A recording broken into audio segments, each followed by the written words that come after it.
पल पर बेजाना ओ जिंदे, पल पर बेजाना ओ जिंदे, राती रही जाना ओ जिंदे, राती रही जाना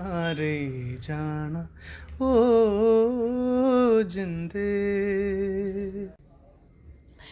एएसके इस समय मेरे साथ में मौजूद है। अब ये एएसके क्या है ये तो आप तक पहुंचाएंगे, पर सबसे बड़ा सवालिया निशान ये है कि हमेशा ही एक आर्टिस्ट दूसरे आर्टिस्ट के लिए कहता हुआ नजर आता है कि भैया आर्टिस्ट हमें सपोर्ट नहीं करते, नहीं तो जम्मू में जितना टैलेंट है वो आप बाकी जगहों पर छोड़ ही दीजिए, क्योंकि जितना टैलेंट हम जम्मू के लोग दिखा सकते हैं शायद ही कहीं और हो, पर मौका ये होता है कि यहाँ के लोगों को मौका नहीं मिलता। तो चलिए जम्मू परिवर्तन की टीम आखिरकार इसमें पीछे कैसे ही हट जाए, एक और मौका लेकर एक और व्यक्ति को टैलेंट आप तक पहुंचाने के लिए हाजिर है। अब ये जिस तरह से मैंने पहले कहा ये एएसके क्या है, अब वो आपको बताते हैं और इनकी आवाज़ सुनाते हैं। इनकी आवाज़ के बहुत लोग ऑलरेडी कायल हैं, पर हम लोग जब कायल हुए हैं तो आपको कायल क्यों ना करें। चलिए बातचीत करते हैं। पहले तो आपका बहुत बहुत स्वागत है। शुक्रिया, बहुत बहुत ये एएसके क्या है, बहुत ज़्यादा कंफ्यूजिंग है, बट आपके साथ ये एएसके कैसे जुड़ा? ये एएसके के बारे में इतने लोग मुझसे पूछ चुके हैं फेसबुक पे, इंस्टाग्राम पे, कि आज तक उनको मैंने जवाब दिया ही नहीं है। तो मुझे लग रहा है आपके थ्रू आज जवाब जाने वाला सब तक। तो A S K is like my full name. Stage name A S K है, फुल नेम मेरा है अरुण सिंह कैथ। तो ये एएसके बना बचपन में क्या हुआ कि मैं छोटा सा था तो पिलर्स रहते हैं घर के, तो वहाँ पे अरुण लिखता रहता था। लिखते हैं ना अपना अपना नाम, कभी नीचे लिख दिया कभी पिलर्स पे लिख दिया, तो अरुण सिंह कैथ मैंने लिखा। तो मुझे लगा कि क्यों ना फर्स्ट लेटर इसका उठा के बना दिया जाए। तो वहाँ से एएसके ऐसे ही बनता गया और आज आपके सामने। किसने ये नहीं बोला भैया आस्क आस्क, हम तो पूछ रहे हैं बट तुम ये नहीं बता रहे हो? मैं बोल रहा हूँ कि आस्क इतने लोग बोल चुके हैं, मैं करेक्ट कर करके थक गया हूँ कि आस्क उनको लगता है आस्क है। आज भी यूट्यूब चैनल पे अगर कोई सर्च करता है तो बोलता है हाँ आस्क म्यूज़िक। मैं बोलता हूँ नहीं, आस्क नहीं, एएसके म्यूज़िक। तो थैंक्स आपके चैनल के थ्रू शायद अब पता लगे लोगों को। It's A S K Arun Singh. ये एएसके है, आस्क नहीं है, पहली बात। और दूसरी बात आपको पता चल गया होगा कि ये एएसके क्या है। पर अब बात ये है कि जिस तरह से मैंने कहा कि हम लोग कायल हुए, आपको कायल क्यों ना करें। पहले एक गाने से शुरुआत करते हैं, फिर एएसके के बारे में बताते हैं कि एएसके ने गाना कहाँ से शुरुआत की। ठीक है, ज़रूर।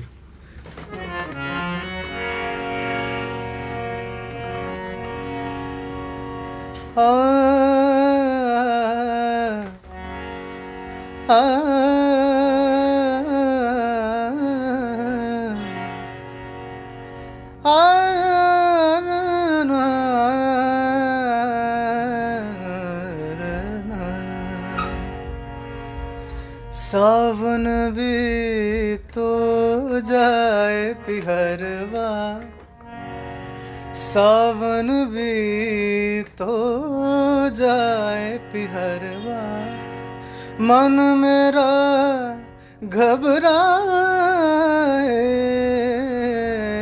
मन मेरा घबराए, मोरा सैया मुझसे बोले ना, मोरा सैया मुझसे बोले ना।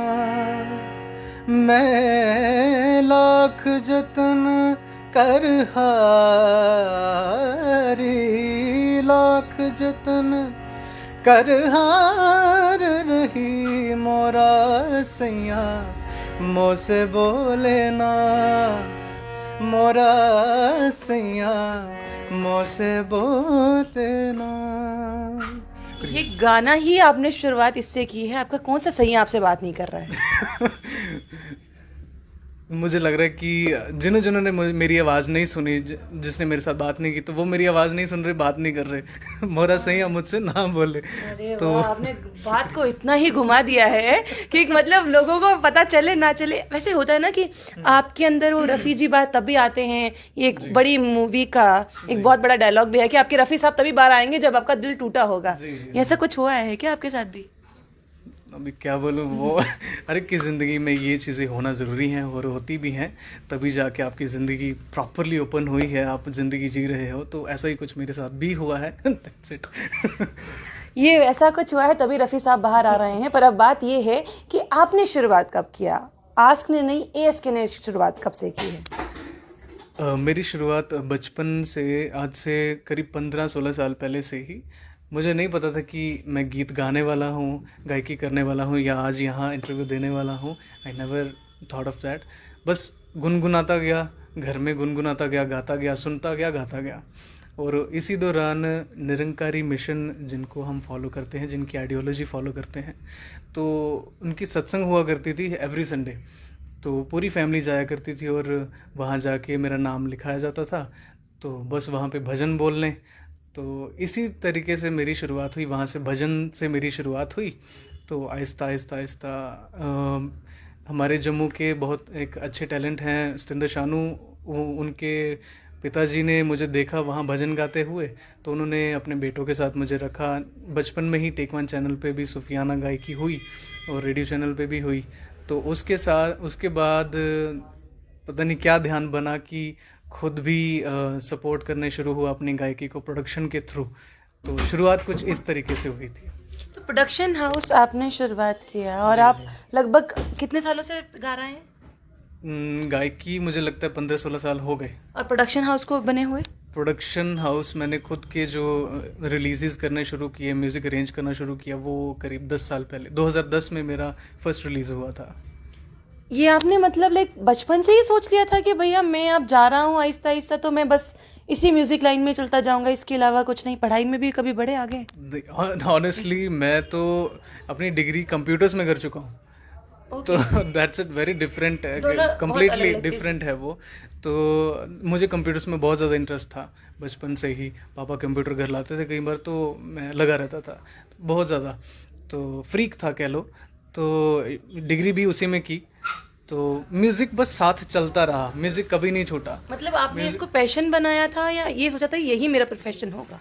मैंने कभी भी नहीं सोचा कि ये मेरा प्रोफेशन होगा, कभी भी नहीं सोचा। बस मेरे लिए कुछ म्यूज़िक है ना, कि हर एक की ज़िंदगी में कोई ऐसी चीज़ होती है जो रिलैक्स करती है आपको। मुझे लगता है मेरा इश्क यही है, म्यूज़िक है मेरा इश्क। तो इश्क से कोई दूर कैसे रह सकता है? ये बहुत बड़ी बात है, इश्क से कैसे कोई दूर रह सकता है? पहले भी दिल टूट चुका है। आगे बात करते हैं। यहाँ पर सबसे बड़ा सवाल ये भी होता है कि हमें कोई ना कोई मोटिवेट ज़रूर करता है या इंस्पायर कर देता है कि भैया आप इस चीज़ से इंस्पायर हो गए तो यही आगे बढ़ते जाएंगे। कोई ऐसा कभी लाइफ में आया जिसने आपको इतना इंस्पायर कर दिया हो कि भैया तुम इसी में रहो, यही तुम्हारी रोजी रोटी बनेगी आने वाले समय में? ऐसी इंस्पिरेशन, वैसे डायरेक्ट ऐसी इंस्पिरेशन कभी नहीं बनी। पर अगेन जैसे मैंने पहले कहा कि मैंने कभी सोचा भी नहीं था कि ऐसा प्रोफेशन बनेगा, तो ऐसा कभी भी नहीं हुआ। पर मैं अपनी ज़िंदगी में हर एक उस व्यक्ति से जिससे मेरी बातचीत हुई है या जिससे मिला हूँ, उससे मैंने कुछ ना कुछ सीखा है, कुछ ना कुछ इंस्पायर हुआ हूँ, ताकि कुछ ना कुछ गेन कर पाऊँ अपनी लाइफ में, डेवलप कर पाऊँ।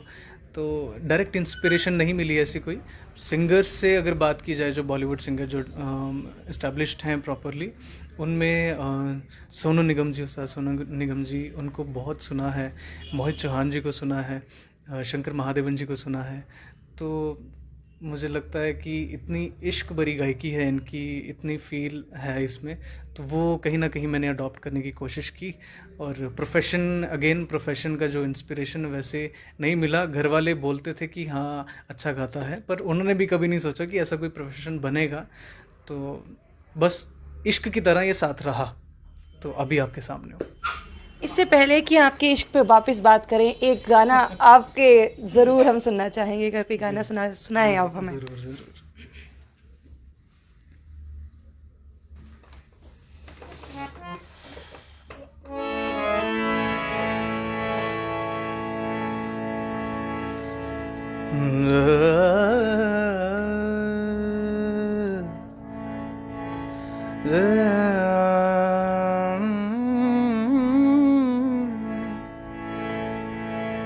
फिर ले आया दिल मजबूर क्या कीजिए, रास ना रहना दूर क्या कीजिए, दिल कह रहा इसे मुकम्मल कर भी आओ, वो जो जरूरी रात बाकी है, वो जो अधूरी सी बात बाकी है, वो जो अधूरी सी बात बाकी है।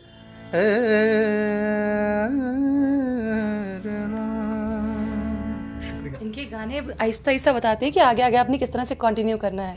अब बता दिया कि भैया अधूरी बातें हमारी रह गई हैं, वो भी पूरी कर लेते हैं। कौन सी अधूरी बातें आपको लगता है हमारी रह गई हैं? अब मेन इंस्ट्रूमेंट जो है वो आप बजा रहे हैं, कितने इंस्ट्रूमेंट्स जो हैं वो आप बजा लेते हैं कंप्यूटर के साथ? हारमोनियम के साथ मैं गिटार भी प्ले करता हूँ। गिटार के साथ ही रिदम्स में मैं प्ले करता हूँ, कर लेता हूँ, नॉट प्रोफेशनली, तबला, ढोलक। और इसके साथ ही साथ जो मेरा फेवरेट इंस्ट्रूमेंट है वो है पियानो। तो मैं पियानो के साथ अगर बैठता हूँ तो कम से कम 1 घंटे 1.5 घंटे के बाद ही उठता हूँ। तो पियानो के साथ मेरा अलग ही माहौल बनता है। घर पे यूजुअली मैं क्या करता हूँ कि घर पे डिम लाइट करके, जो जो स्मार्ट बल्ब आ चुके हैं, तो उसमें एक डिम लाइट सी लगा के और शांत माहौल में पियानो और मैं। वाह, ये कभी ना कभी हम भी ज़रूर सुनेंगे और आप तक भी पहुंचाने की कोशिश करेंगे। पर सबसे बड़ा सवाल ये भी है कि आपकी लाइफ एक अलग से मोड़ से गुजरी थी। उस मोड़ को हम ज़्यादा डिस्कस नहीं करेंगे, बट वो मोड़ कितने आपको और प्रोफेशनल बना गया, कितना आपकी म्यूज़िक को चेंज कर गया? वो मोड़ ज़िंदगी में ऐसा रहा कि मैं पहले कुछ और अरुण था, आज कुछ और अरुण हूँ। अगर आप मेरी ज़िंदगी थोड़ी सी पढ़ेंगे पुरानी तो आपको भी वाकिफ़ होंगे आप भी कि आज कुछ और अरुण हूँ। बहुत ही कुछ सीखा उस इंसिडेंट के बाद, और मैं कह रहा हूँ हर चीज़ बहुत अच्छे से आगे आई। और म्यूज़िक की जहाँ बात करूँ, कहीं ना कहीं फिर अब ये लगने लगा कि जैसे आप जानते ही हैं कोरोना वायरस का जितना भी इशू हुआ, और इस बीच इतने हमारे करीबी गुजर गए हैं या दूर के गुजर गए हैं, हर दिन कुछ ना कुछ नया सुनते ही हैं। तो लगता है कि अगला दिन कब चढ़ेगा नहीं पता, पर जो आज का अपने अंदर स्किल है ना, जो अंदर जो जज्बात जो या फील है, वो निकाल दो बाहर आज के आज ही। तो ये चीज़ मैंने बहुत बड़ी सीखी है तब। म्यूज़िक के बहुत जॉनर्स रहते हैं, आपको सबसे ज़्यादा अट्रैक्ट कौन सा करता है कि अगर यही जॉनर मैं अपने साथ रखूं तो डेफिनेटली लोग हमेशा ही मेरे साथ ही बने रहेंगे? पर्टिकुलरली अगर मैं बात करूँ जॉनर्स की तो लाइट बॉलीवुड, और साथ ही साथ सेमी क्लासिकल और सूफियाना, इन सब में हर एक जॉनर में इश्क है। और मुझे लगता है ये जो 3 चीज़ें कुछ है ना, और साथ ही साथ गज़ल, ये बहुत प्यारी चीज़ें हैं, मुझे तो अंदर तक ये छेड़ देती हैं। तो कहीं ना कहीं लगता है अगर मैं छेड़ रहा हूँ तो अगला वाला भी छेड़ ही जाएगा। साढ़े कन्ने अगर एक डोगरा आर्टिस्ट बैठा हुआ है ते डोगरी च गल ना होवे, डोगरी गाना ना होवे, एह वाली गल फिर मुश्किल हो जाती है ना। एक डोगरी कोई गाना अगर तुम सुनाई सको? जी ज़रूर ज़रूर। उस्ताद सूरज सिंह जी दा गाए दा पल पर वही जाना।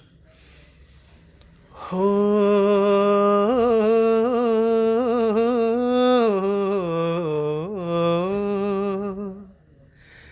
पल पर बही जाना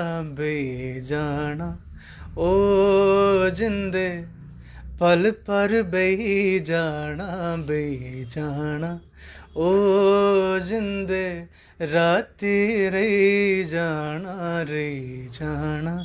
ओ जिंदे, राती रही जाना ओ जिंदे। अब अरुण जी ने ये कहा था कि भैया हम तो गिटार भी बजा लेते हैं और पियानो भी। अब पियानो यहाँ पर आना तो मुश्किल था, इसीलिए हमने कहा कि चलिए अब गिटार भी सुन लेते हैं। पर सबसे बड़ी बात ये है कि इनके काफ़ी सॉन्ग्स जो हैं वो ऑलरेडी रिलीज भी हो चुके हैं, अब वो भी जान लेते हैं और इनसे गिटार पे गाना भी। कितने गाने अभी तक आपके रिलीज़ हो चुके हैं? अभी तक करीब 15 से 16 गाने रिलीज़ हो चुके हैं, और आपके आशीर्वाद से ऑन द वे भी हैं कुछ। आशीर्वाद जम्मू वालों का बना रहे और आप आगे आगे बढ़ते रहे, हम तो यही चाहते हैं। पर सवालिया निशान ये होता है कि उसमें लिखता कौन है, बनाता कौन है, गाता कौन है? ये वन मैन आर्मी हो?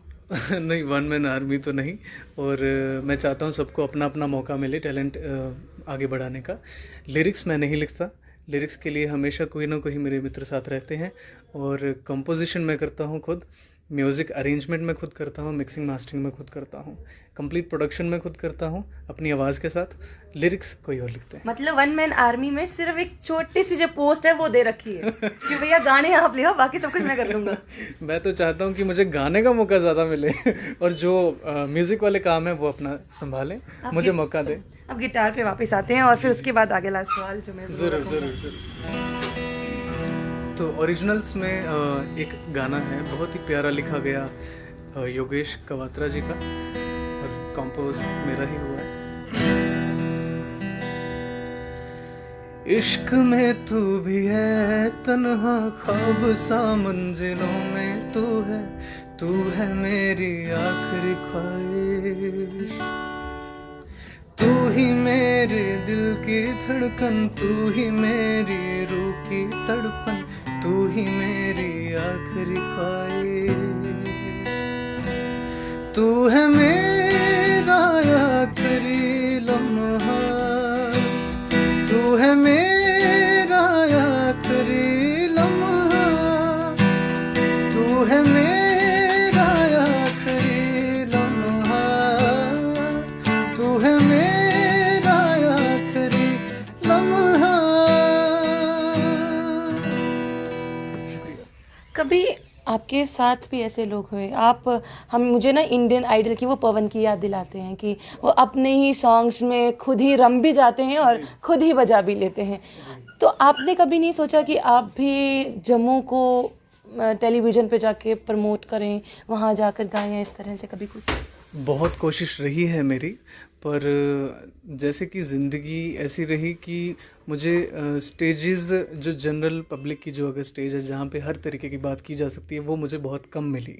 तो मैं तो इनफैक्ट चाहता हूँ कि जिस धरती पर पला बड़ा हूँ, जिस शहर में, वहाँ पे भी स्टेज मिले कम से कम, और वहाँ की जनता जो है, आवाम जो है, वो सुने, ये आवाज़ सुने। अगर उनको पसंद आए तो ज़रूर सुने और सुने।